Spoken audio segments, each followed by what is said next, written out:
They didn't invite me because they wanted me there. They invited me so people could see what a failure looked like up close. I figured that out before I even took my coat off. My brother's engagement party was already loud when I walked in.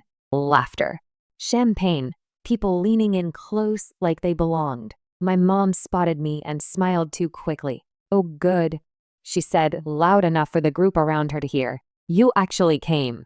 The word actually did the work. She guided me toward the edge of the room, away from my brother, away from the photos, away from anything that might suggest I mattered. Someone asked who I was. Before I could answer, my mom said it for me. "This is my daughter," she laughed, "the one who never really figured things out." A few people smiled politely. Someone nodded like that explained everything. I stayed quiet.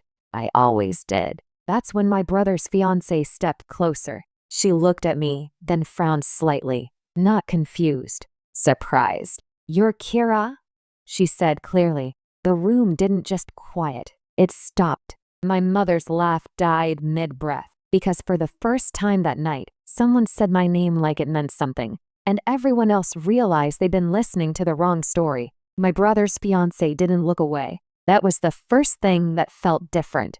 Most people did, once they realized they'd misjudged the room. They shifted, pretended they hadn't heard anything. She didn't. She smiled wider, like she'd just found something she'd been hoping for. "I thought so," she said. "I recognized you from the conference last year." A few heads turned. My brother's smile stiffened, just slightly, like a muscle that hadn't been warmed up. My mom recovered first. She always did. "Oh," she said quickly, waving her hand. "She exaggerates. Cares. Between things. Between things." That phrase again. Loose enough to mean nothing. Sharp enough to cut. The fiancée tilted her head. "Between things?"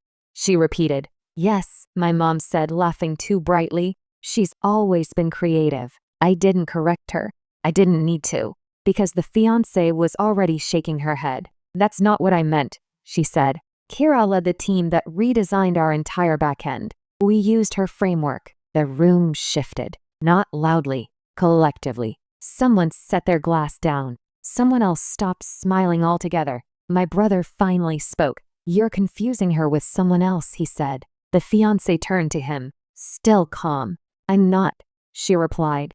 "I know exactly who Kira is." And that was the moment the humiliation they'd planned stopped belonging to me. Because once your name is said with certainty in a room that expected you to stay small, the story changes. And everyone can feel it happen. My mother opened her mouth, closed it. "Tried again." "Well," she said, forcing a laugh, "Kira's always been good with computers." Good with computers. Like it was a hobby. Like it was something you did to pass time. Not something people flew across the country to hear you talk about. The fiancée didn't smile this time. "She wasn't just good," she said. "She saved us months of work. Half the room here has probably used her systems without knowing it." That landed harder, because now it wasn't praise. It was exposure. People started looking at me differently, not kindly, curiously, trying to reconcile the version they'd been handed with the one standing in front of them. My brother shifted closer to his fiancée. "Why don't we talk about this later?" he said. She glanced at him, then back at me. "Later?"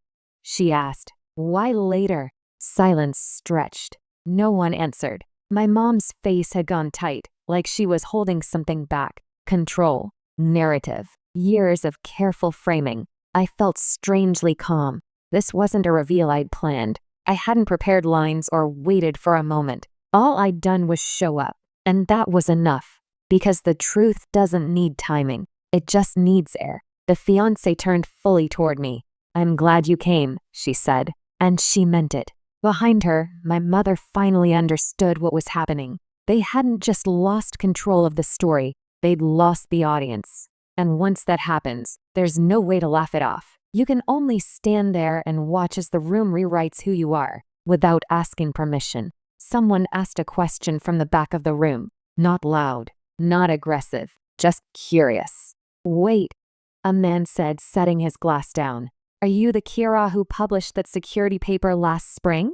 My brother's fiancée nodded before I could answer. "Yes, that's her." The room changed again. This time, it wasn't discomfort.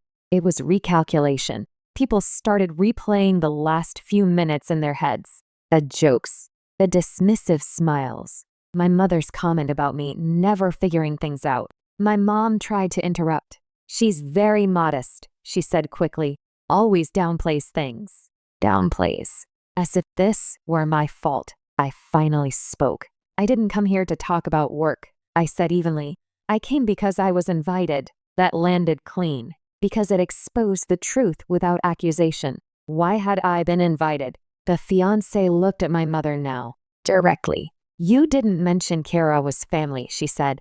Her tone wasn't rude, just confused. My mom froze. Well, it just didn't seem relevant, she replied. Relevant. My brother stared at the floor. No one laughed anymore. The fiancé nodded slowly, like she'd just understood something important about the family she was marrying into. She turned back to me. I'm really glad you're here, she said again, louder this time. And in that moment, the humiliation they'd planned fully collapsed. Because respect doesn't need an invitation when it walks into a room on its own. And once it arrives, everyone can see exactly who tried to keep it out. My mother finally found her voice. Kara, she said sharply, don't make this about you. The room heard it. That old instinct. Contain. Redirect. Shrink things back to size. The fiancé turned to her, surprised. How is this not about her? She asked. My mom's mouth opened again. Nothing came out. My brother stepped in, trying to smile. This is supposed to be a celebration, he said. Let's not derail it. Derail. Like the truth was an inconvenience. I looked around the room. People weren't uncomfortable because I existed. They were uncomfortable because they'd participated, knowingly or not, in something ugly. The fiancé took a slow breath. She didn't derail anything, she said. You did. By pretending she didn't matter. That was it. No yelling. No insults. Just a clean sentence that couldn't be argued with. My mother's face went pale. Not embarrassed. Exposed. Someone nearby murmured. Wow. I felt my phone buzz in my pocket. A message from my mom, already trying to regain control. We'll talk later. I didn't look at it. I didn't need to. Because for the first time, the power in the room wasn't sitting with the people who'd been the loudest. It was sitting with the people who'd just told the truth and didn't need permission to say it out loud. And everyone there knew it. The party tried to restart after that. Music came back on. Someone clapped too loudly. A few people laughed like they were relieved it was over. It wasn't. Nothing resets after a moment like that. My brother avoided my eyes entirely. He stayed close to his fiancée, speaking in low, urgent tones I didn't need to hear. My mother drifted toward a group of relatives, voice hushed, smiling too much. Damage control. The fiancé stayed with me. Not out of pity, out of clarity.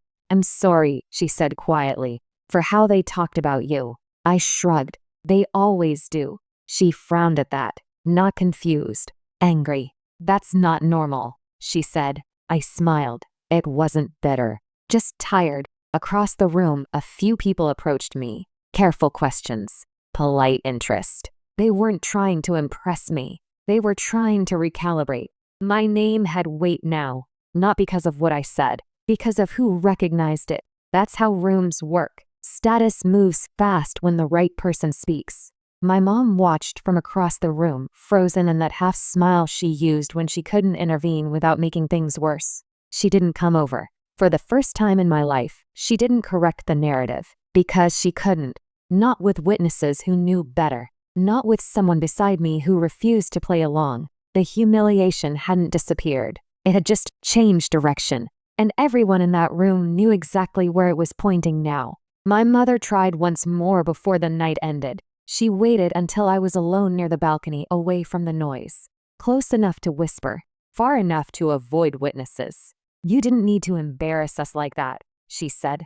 Us. I looked at her. I didn't say anything. I replied. That's what's bothering you. She tightened her grip on her clutch.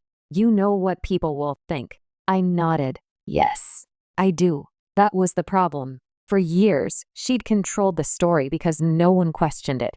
Tonight, someone had, and she couldn't undo that. My brother walked past us without stopping. Didn't look at me. Didn't look at her. The fiancée caught my eye from across the room and raised her glass slightly. Not a performance, an acknowledgement. My mom followed my gaze and sighed. That's when her voice dropped. She didn't need to know all that, she said. She doesn't need to see you like this.